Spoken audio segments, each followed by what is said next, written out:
Ya, alhamdulillah di Indonesia cuman kita aja. Oke. Ya, kita masih yang pertama dan masih satu-satunya karena ada yang nyoba, ada yang kayak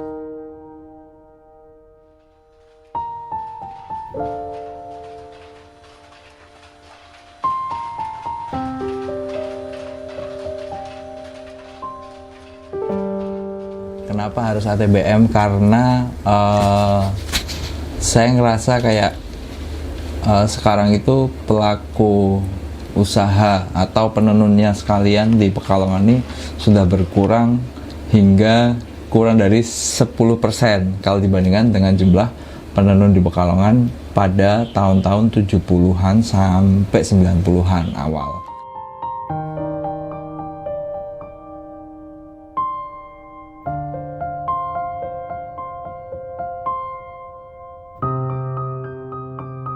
Dari dulu zaman Belanda, Pekalongan itu kan merupakan area transit atau kota transit dari Jakarta ke Surabaya atau sebaliknya, ya kan. Nah, di sini akhirnya karena distribusinya bagus, ada beberapa pabrik tenun seperti pabrik tenun Koperasi Pekajangan, intinya yang pabrik tenun yang memproduksi mori untuk batik.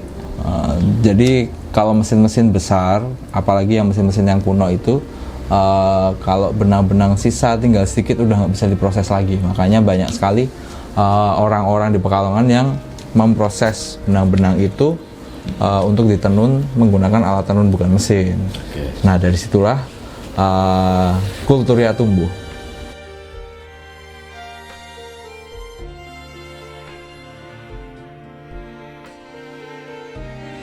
Ini adalah kali pertamanya saya temukan seorang crafter denim di Indonesia. Kecintaannya, eksistensinya, serta vintage-nya inilah yang membuat saya menempatkan profil seorang Afsa di episode perdana ini.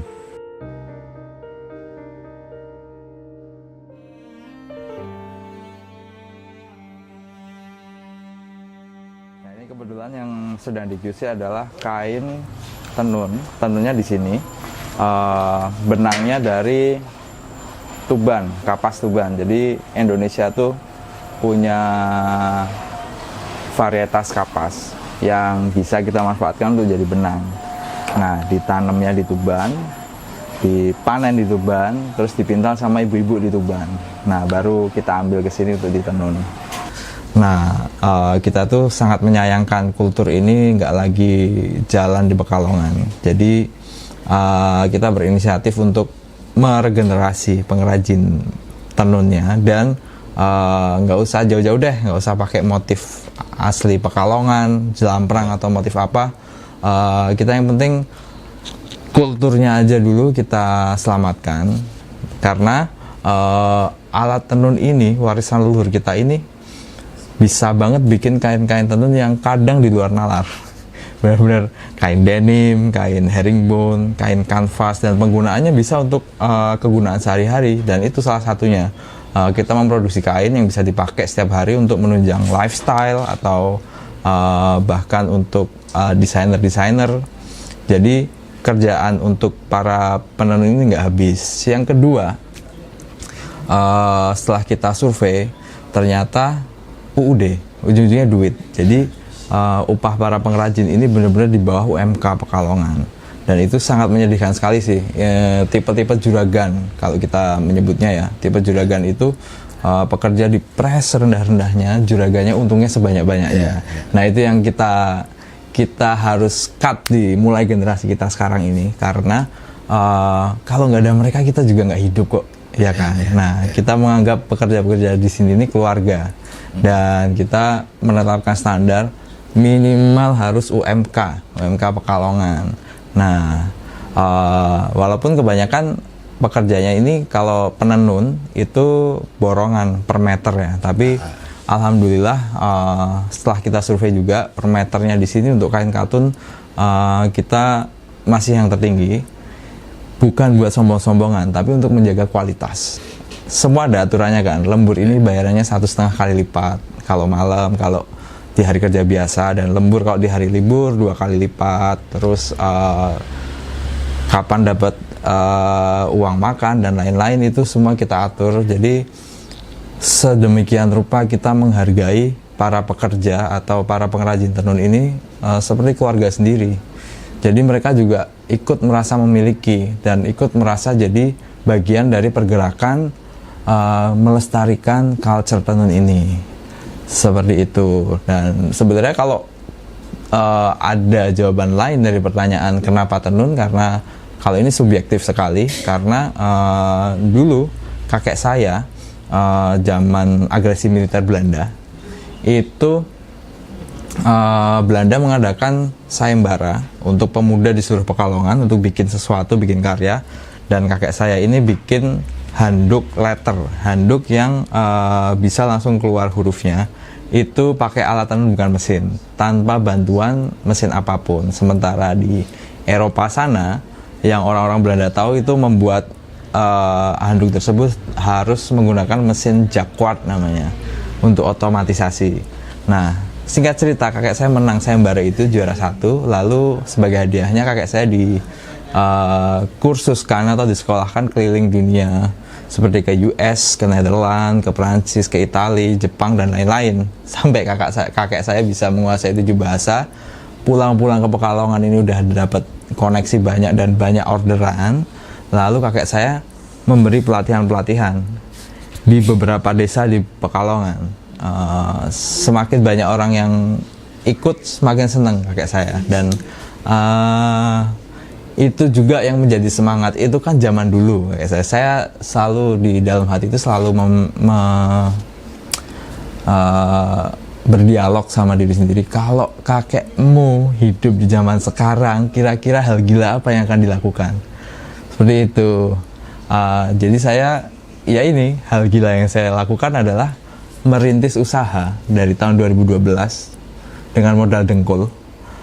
Usahanya tenun, di mana tahun-tahun awal 2000-an itu banyak sekali pengrajin tenun atau juragan tenun yang gulung tikar.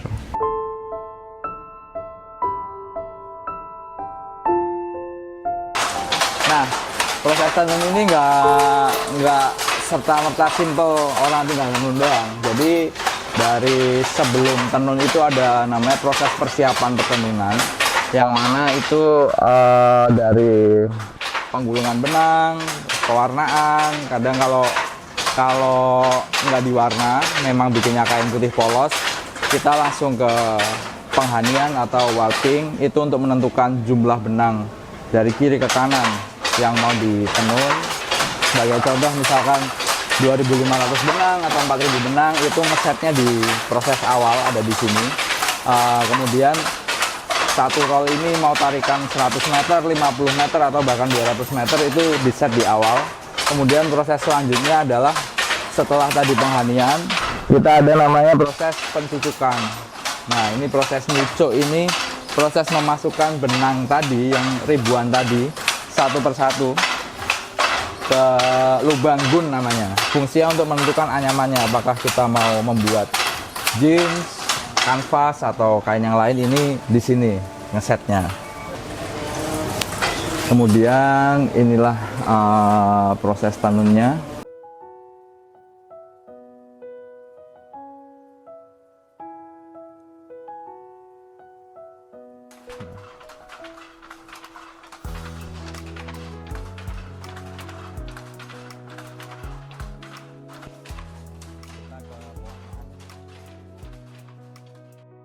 Dan penggunaan warna alam juga nggak luput dari perhatian kami, karena dulu ada yang pernah berpesan sama saya. Beliau namanya Pak Dini, mantan dosen Politeknik Batik. Pak Dini Pak Dini bertanya, kamu pengen sukses nggak? Ya pengen loh Pak, masa nggak pengen sukses? Pesan saya cuma satu Mas, apa Pak? Kalau kamu pengen sukses, jangan ikut mencemari sungai di Pekalongan. Nah, itu saya langsung, aduh, hati saya itu benar-benar tersentuh banget kan. Oh iya benar juga ya, banyak banget pengrajin batik atau bos-bos batik atau bos jeans tidak peduli sama limbah yang dikeluarkan. Nah, sejak saat itu saya terus belajar menggunakan warna alam. Sampai ketemu rumus-rumus dan cara-cara yang bisa dibilang berbeda dari praktisi lain ya. Karena memang pewarnaan alam tuh beda tempat, beda cara, lain ladang, lain belalang, kayak gitu.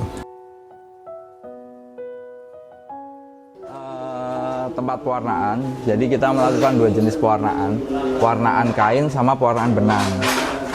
Untuk zat warnanya kita pakai macam-macam, semuanya dari alam. Ini dari kulit buah kopi yang udah jelek kayak gini wujudnya, atau yang udah tidak menarik, itu dibuang aja. Nah, kita manfaatin sebagai pewarna. Terus kita pakai kulit kayu tinggi itu sejenis bakau untuk menghasilkan warna coklat. Secangnya ini kita pakai secang serut untuk menghasilkan warna kemerahan, bukan warna merah, karena warna merah tidak bisa diproduksi oleh warna alam. Warna merah cabai gitu belum. Ada juga jelawe, buah jelawe. Buah jelawenya kita dapat dari hutan di Gunung Kidul, Wonosari. Dia pohonnya tingginya sekitaran 20-30 meter, pohon purba. Panennya setahun sekali setelah musim hujan, akan ada angin besar. Nah, itu terus buahnya pada jatuh lalu diambilin sama orang-orang sekitar, warga sekitar. Itu harus diambil dulu dalamnya. Jadi kulit buahnya harus dijemur dulu, baru kita bisa gunakan untuk pewarnaan. Kemudian ada lagi tegeran, kayu tegeran untuk menghasilkan warna kuning bright. Jadi untuk warna alam ini nih butuh banget trial and error sampai bisa dapat hasil yang diinginkan atau dibutuhkan. Dan setiap praktisi beda-beda karena kondisi air itu sangat menentukan. Berapa lama perebusan, terus apakah harus didiamkan 1 malam baru bisa lebih pekat, akhirnya ketemu. Dari konstruksi denim sendiri itu ada macam-macam, semuanya pakai warna alam, cuman konstruksinya ada yang tipis, ada yang tebal, ada yang anyamannya kelihatan besar, ada yang anyamannya kelihatan halus gitu. Itu semuanya bisa di custom pakai alat tenun tadi. Kemudian anyaman-anyaman lain seperti ini kita nyebutnya anyaman sashiko. Jadi kayak ada jahitan-jahitannya di sini. Lalu ini yang denim yang seratnya besar-besar, kegunaannya masing-masing. Kemudian ini namanya anyaman, kalau bahasa internasionalnya ini kain pearl weave atau anyaman mutiara. Cuman kalau di Jepang ini digunakan untuk seragam bela diri kendo, tapi wajib warnanya indigo. Nah, mereka menyebutnya kendogi yang warna indigo. Kalau nggak pakai ini nggak boleh bela diri kendo.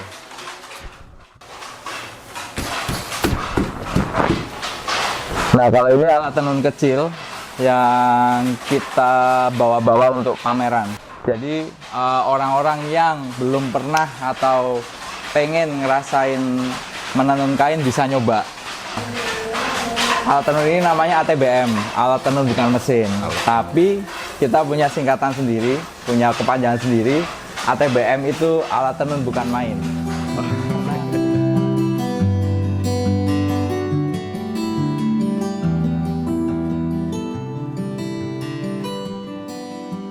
Soft skill mereka dari mana? Apakah mereka memang sebelumnya itu sudah bisa nenun, kemudian nggak ada kerjaan, kemudian ikut lu, atau memang di sini lu didik mereka biar bisa nenun, kemudian menjadi bagian dari craft denim? Iya, jadi sebenarnya 50-50 sih. Kita nggak mungkin mengembangkan ini tanpa skill yang sudah terlatih ya. Di sini ada satu yang senior, 2. Yang satu laki-laki, yang satu perempuan. Kalau yang perempuan ini biasanya di bagian gulung-gulung benang. Kalau yang laki-laki di bagian teknis lainnya yang lebih rumit. Jadi ada namanya Pak Yasin. Pak Yasin ini pengalaman tenunnya waktu itu saya yang ngerintis di 2012. Beliau pengalaman tenunnya sudah sekitaran 50 tahun. di tenun. Kenapa 50 tahun? Karena dulu putus sekolah lalu kerja di tenun.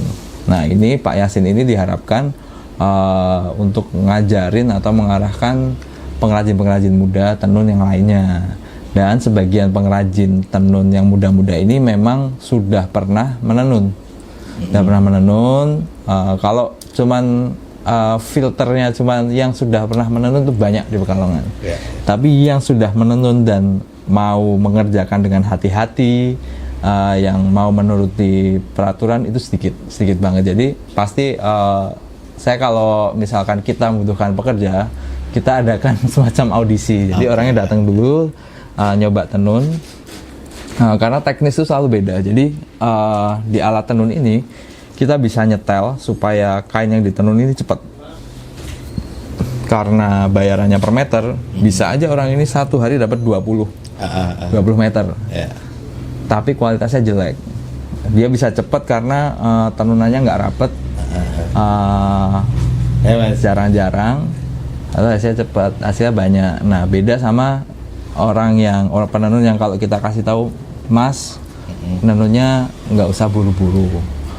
Tapi ini kalau ada benang yang habis dikeluarin, jangan ada sambungan benang di tengah, terus ini harus rapat minimal serapat sekian. Nah, yang kita jadikan keluarga orang-orang yang mau. Oh iya, bisa. Jadi tidak semata-mata melestarikan tenun, tapi kita juga memedulikan kualitas. Gitu. Nah, ada juga cerita-cerita yang lumayan menyentuh hati nih. Tadinya cuman kerja di bengkel sepeda, terus sepupunya main di sini, udah bisa tenun belum? Saya mau belajar tenun. Tenun kan rumit kan, ribuan benang, tahu-tahu ada yang putus satu harus dicari, harus disambung gitu. Ya udah, besok saya set up satu alat tenun untuk kamu belajar. Saya kasih waktu 1 minggu ya. Kalau 1 minggu kira-kira nggak oke, tenunanmu kok sehari cuma dapat 2 meter, 3 meter, ya maaf, kamu nggak bisa. Tapi standarku 7 meter sampai 10 meter dengan kualitas yang baik. Orang itu berusaha dan bisa. Nah, itu alhamdulillah aku senang banget. Kita senang banget ketika ada orang yang seperti itu. Meskipun bukan sesuatu yang baru di dunia kain, tapi dengan segala konsekuensi dan keberanian, karena mungkin di Pekalongan cuman kamu aja mungkin. Iya, alhamdulillah di Indonesia cuman kita aja. Iya.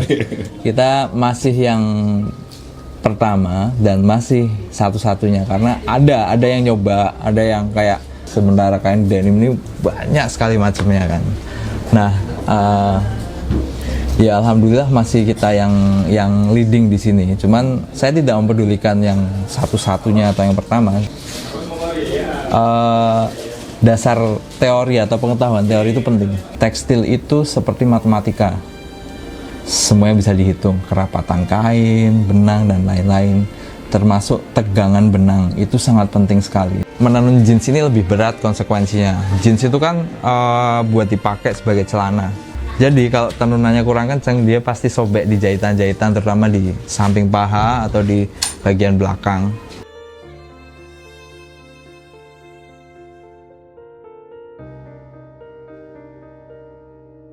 Untuk menjahit jeans itu dibutuhkan kurang lebih 9 mesin jahit yang berbeda.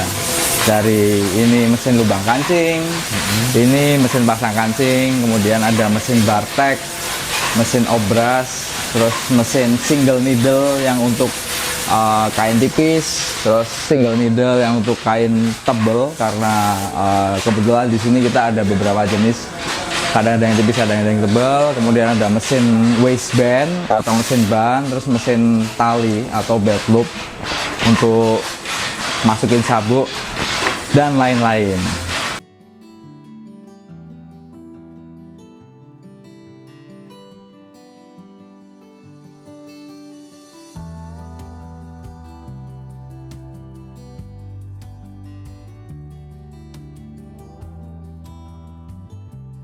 Kemudian ini salah satu kain jeans, kain denim favorit kami yang kami buat. Kenapa favorit? Soalnya lumayan berbeda dengan kain jeans pada umumnya. Dia punya karakter sendiri. Dengan benang yang bintik-bintik ini muncul keluar gitu. Kemudian ada juga ini yang tadi kita bilang upcycle dari kain-kain sisa, kita buat lagi jadi bucket hat. Ini reversible, jadi bisa dipakai kayak gini, polos, bisa dipakai menunjukkan karakternya di sini. Lalu ada juga yang jaket ini kan lagi tren sashiko. Sashiko ini sebenarnya kebudayaan Jepang, cuman kita bikin juga di sini. Kain denimnya kita warna pakai natural indigo, lalu kita kasih jahitan sebagai aksen. Tetap pakai mesin jahit sih, cuman benar-benar manual satu-satu gitu, bukan yang otomatis kayak bordir komputer gitu, bukan. Tetap satu-satu. Jadi sisi artisannya atau sisi pengrajinnya tetap ada, karakternya tetap keluar, ada di sini. Nah, ini juga ada jaket reversible, bolak-balik. Berangkat pakai coklat, pulang pakainya biru. Iya, ini best seller juga nih di toko kita di Sarinah. Alhamdulillah. Kemudian ini beberapa jenis jeans yang kita buat. Dari semuanya kita berusaha menampilkan karakter yang berbeda-beda.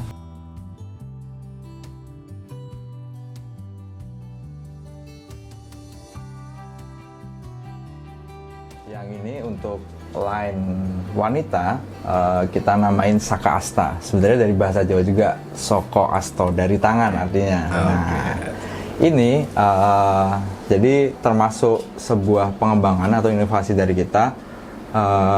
Dari bertahun-tahun yang lalu kita udah ngewarna pakai zat warna indigo ya. Indigonya kita dapat dari Temanggung, Jawa Tengah. Terus yang warna coklat tua ini dari dari warna alam juga. Lalu ada ini warna gold. Ini diproduksi atau diwarna menggunakan kulit buah jelawe. Yang merah ini dari kayu secang. Lalu ini dengan indigo sekitaran, untuk motifnya kita pakai sablon malam. Lalu warnanya pakai indigo sekitar 7 kali celup. Kemudian nah ini juga pakai jelawe. Kalau di beda kain, beda penyerapan, akhirnya warnanya hasilnya beda. Yang ini lebih ke camel ya, tapi nggak terlalu terang tonnya. Kemudian ada juga warna hijau army muda, olive. Ini dari indigo dan jelawe. Gitulah. Ini juga salah satu produk upcycle kami dari sisa-sisa kain kami, yang warna birunya berbeda-beda. Kita jadikan satu dan kita namain ini kemeja journey, artinya perjalanan indigo dari yang 1 kali celup, 3 kali celup, sampai yang tua. Perjalanannya indigo. Nah ini termasuk yang best seller nih. Jadi kemarin sempat dibeli sama Pak Ganjar pas di pameran Inacraft. Jadi kita menceritakan kayak pura-pura peta Indonesia zaman kuno gitu. Zaman-zaman pelaut. Di sini ada kapalnya, terus ada monster lautnya, daerah-daerah yang mungkin kalau zaman dulu tuh nggak tahu kalau cuacanya jelek, pokoknya di sana banyak kapal karam gitu, ada monster lautnya, lalu ada macam-macam lagi, ada navigasinya. Ini best seller banget, alhamdulillah. Logo kita, font, dan ada logo type seperti silang gini. Ini adalah gambar shuttle atau skoci yang buat nenun tadi, sama ini sebenarnya representasi dari daun indigo. Jadi tenun dan warna alam gitu. Dan kemudian tulisan aksara Jawa di sini bacanya adalah Kriya Ginawe ing Pekalongan, yaitu craft atau ya craft yang dibuat di Pekalongan. Nah, terus kalau market sudah sampai kemana aja? Kalau market, sebenarnya marketnya selvedge denim ini kecil sekali. Cuman alhamdulillah di setiap negara ada. Jadi kalau ditanya sampai kemana aja, alhamdulillah sudah. Indonesia tentunya, Malaysia, Thailand, Pakistan, Vietnam, terus Belanda, Spanyol, US, UK juga ada. Oke. Nah, kalau sejarah panjangnya denim itu kan dari US ya, dari US, terus kemudian mungkin 1850-an ada di US, kemudian ada juga di Jepang dengan teknologi mesin mereka. Betul. Nah, terus sekarang kita nih gitu kan di Indonesia, lu punya mimpi apa sih dengan kolerasinya denim dengan Indonesia atau dengan Jawa itu? Iya. Jadi ada satu mills atau satu perusahaan pembuat kain namanya Code Mills yang memproduksi kain denim untuk Levi's. Nah, mereka menggunakan mesin-mesin Toyoda.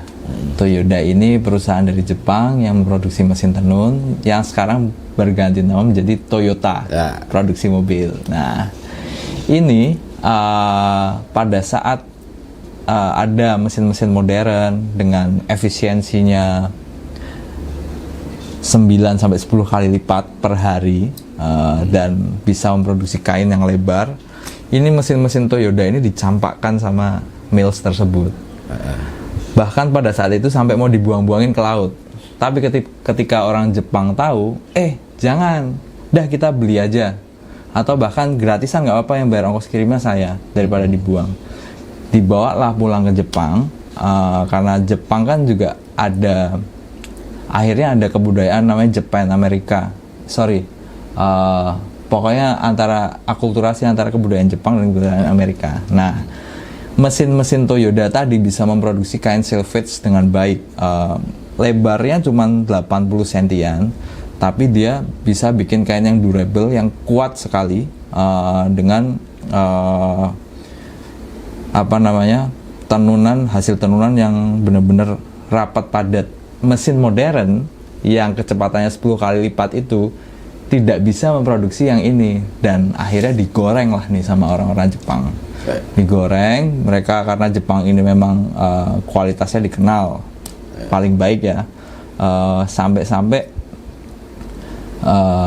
Japan is the Mecca of jeans. Mekahnya jeans itu di Jepang. Nah, itu mengenai mesin-mesin tadi. Kemudian harapan ketika dihadapkan dengan jeans dan kultur Indonesia ya. Kalau saya sebenarnya bukan pada jeansnya, tapi di kultur tenunnya, supaya generasi ini dan generasi selanjutnya itu tahu bahwa kita tuh punya alat yang diwariskan oleh nenek moyang kita. Metodenya juga itu yang hebat banget, bisa bikin kain segala macam. Kemudian mengenai warna alam juga, kita tuh punya sejarah yang panjang mengenai warna alam. Salah satunya adalah sama juga zaman VOC juga, dulu ada yang namanya kultur stelsel atau sistem tanam paksa. Sebenarnya sejarahnya nggak terlalu baik sih, agak kelam. Jadi sampai terjadi kelaparan massal yang menyebabkan kita mendapat julukan di Pantura ini kuburan massal, karena dari setiap lahan yang dimiliki sama warga lokal itu 1/4-nya atau 1/5-nya kalau saya nggak salah ingat wajib menanam nila. Nila itu adalah bahasa Indonesianya atau sebutan untuk indigo, warna biru pada yang digunakan jeans, karena VOC ingin menyaingi Inggris yang waktu itu berdagang pewarna biru ini yang diambil dari India untuk dijual di Eropa. Nah, VOC ingin menyaingi nih, ngambil dari Indonesia, jual di Eropa. Nah, itu ada sejarahnya dan terekam pada buku Riding the Dutch Tiger. Dan ada juga di Pekalongan dulu pada peta tahun-tahun kultur stelsel itu ada di daerah Bojong, pabrik indigo. Cuman sekarang udah nggak ada, sudah jadi bangunan baru semua.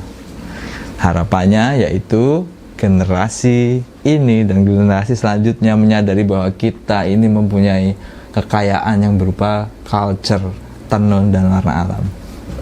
Oke lah, lo nggak peduli apakah lo satu-satunya atau yang pertama di Indonesia ini terhadap tenun denim ya. Tapi dengan kondisi sendiri ini, taruhlah gitu kan, lo berani nggak menaruh mimpi bahwa one day akan tumbuh satu denim yang Indonesia banget dengan teknologi yang beda dari yang non Japanese, yang non US, tapi yang denim Indonesia dan menjadi satu varietas baru yang mendunia. Iya, ya pengen banget lah, pengen banget. Saya juga ditantang sama beberapa sesepuh ya, bisa dibilang sesepuh kebudayaan di Pekalongan. Sempet ini apa namanya dikasih wejangan, kamu nggak usah manggil saya kalau kamu masih pakai celana denim atau celana jeans seperti budak di Amerika sana. Kamu harus bisa mengawinkan denim sama kultur Indonesia. Oke Om, siap. Nanti suatu saat saya akan kembali dan membawa hasil inovasi itu. Nah, ya salah satunya menggunakan warna alam, karena ini merupakan salah satu kultur juga. Yang kedua, dengan teknik-teknik yang lain yang sampai sekarang belum yang benar-benar signifikan membawa kebudayaan Indonesia ya. Tapi tentunya mimpi itu ada. Ya, tentunya kalau menciptakan atau membuat satu kain atau jeans yang khas Indonesia yang bukan ke Jepang-Jepangan dan bukan ke Amerika-Amerikaan itu pengen banget. Cuman mungkin itu by proses ya. Mungkin nanti akan ada teman-teman yang lain sama-sama berjalan dengan langkah yang sama atau bahkan sendiri. Tentunya kalau dari segi probabilitas sih memungkinkan banget, karena Indonesia ini kaya sekali akan budaya dan kita juga kaya juga akan serat alam. Jadi bisa banget nanti suatu saat tahu-tahu ada jeans dari serat rami kayak atau dari serat nanas yang dari Indonesia, tapi dengan desain yang merepresentasikan Indonesia juga. Itu pengen banget. Seberapa harapan terminim yang pengen lu capai terhadap kehadiran lu di antara mereka? Jadi fundamental dasar atau misi kami ya, kembali lagi ke misi kami untuk melestarikan tenun, supaya kita generasi ini dan generasi selanjutnya itu tidak melupakan siapa diri kita sebenarnya. Itu perlu ditanamkan di generasi-generasi selanjutnya bahwa kita punya kebudayaan itu. Seberapa besarnya adalah gambarannya adalah jika bisnis ini atau usaha ini sudah tidak profit, saya masih rela untuk menjalankan tenun ini walaupun rugi sebesar itu.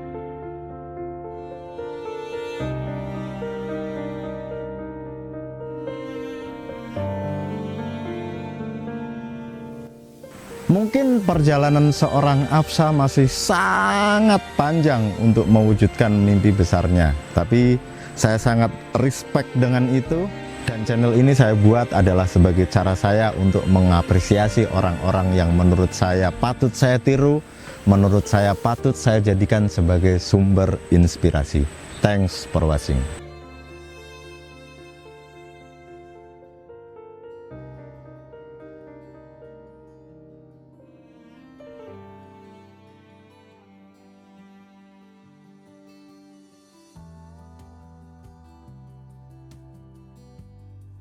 gitu. Jadi kita juga menerima interim atau internship yang sudah sih dari UNS Solo, Kria Tekstil, lalu ini masih ada D4 Fashion Design dari Jakarta, lalu ada pernah dari Prasmo, Prasetya Mulia, dari ITB ada, dan dari Universitas Ciputra pernah. Jadi kita terbuka banget sih, karena sebenarnya misinya adalah balik lagi melestarikan culture tenun. Jadi sebanyak-banyaknya orang mudah-mudahan bisa suka dan cinta sama tenun lagi.